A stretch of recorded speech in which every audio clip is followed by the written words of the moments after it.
This is a scrapbook project that's good to use some maybe leftover bits of your favorite paper. And if you don't have many pictures, this is a good way to fill an album with a few pictures.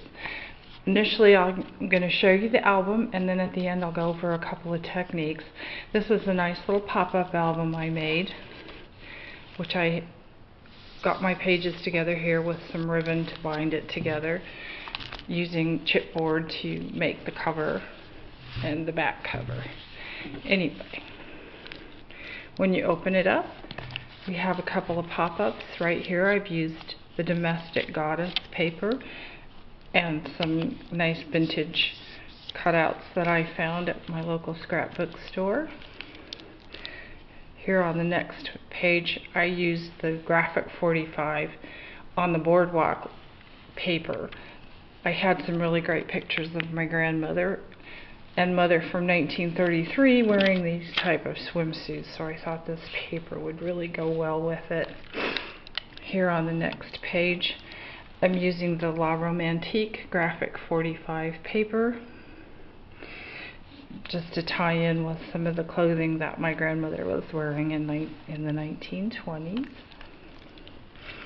This is the Graphic 45, a Proper Gentleman paper, which went well with another old picture I had of my grandfather.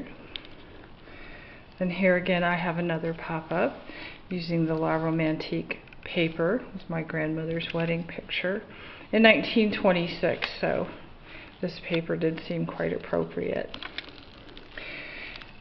Here is some later pictures of my grandmother, who used to dress up all the time, so I changed and I used some of the DCWV Lady Couture stack for this page.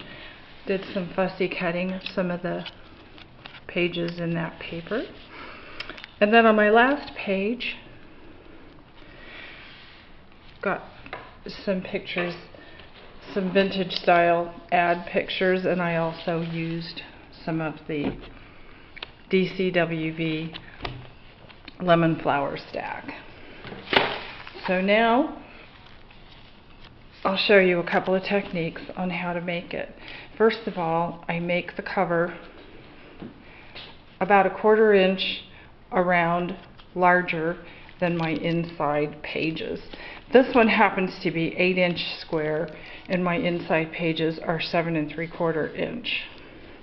When you make your first page, I went ahead and folded the paper over my top sheet. Then you need to glue on your ribbons that you're eventually going to use to bind your book together. At this point, you're going to add your inside piece of paper.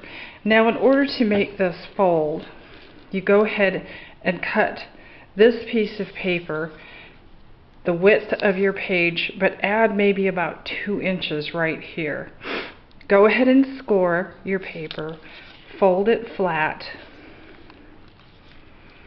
and then take your piece of chipboard, glue it to the 2-inch fold. Keep it folded. That gives you a nice fold.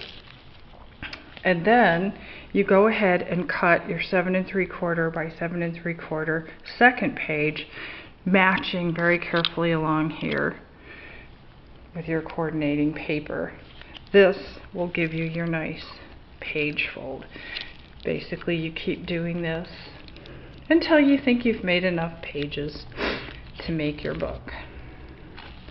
Then when you get to the last page, you're going to have to go ahead and take your pieces of ribbon that you've maybe cut a bit longer than the book, glue them to your back page paper right along here, and then go ahead and attach your back page. Now, to make your pop-ups, you're going to go ahead and take a piece of paper. Say I want to make this as my pop-up. Take a piece of paper, fold it in half, and you're going to make a cut, 2 cuts down the middle. This size of this cut is going to determine how far your pop-up is going to stick out. So you go ahead and you're going to kind of fiddly with it where you make kind of a square here. At this point, what I do is I'm going to take my, try to find a spot here. I've got a lot of pop-ups. I'm going to glue this into the corner on the bottom. Then I'm going to glue my back part up here. Sometimes at this point I'll fold it down just to make sure I've got a good tight fit. And then, this looks clumsy, you can add your pop-up right there. One of the things you got to take into consideration is the paper you use for your pop-up. Does it match what you have in the back? And you can see I've kind of used a little different paper, but it's all part of the same theme. The other thing you can do is you can add a pop-up to a pop-up. So you have two that open up just like this. I don't know if there's other ways to add pop-ups. I haven't figured it out, but this actually seemed to work pretty well. This is just really a fun project. And if you want more information on how to make this, please look up Scrapbook. Now, I completely forgot where it is I wanted you to look up on page. I'll go ahead and add that to my Facebook page. And if you have any more interest in getting more information about it, you can give me a shout. Thank you.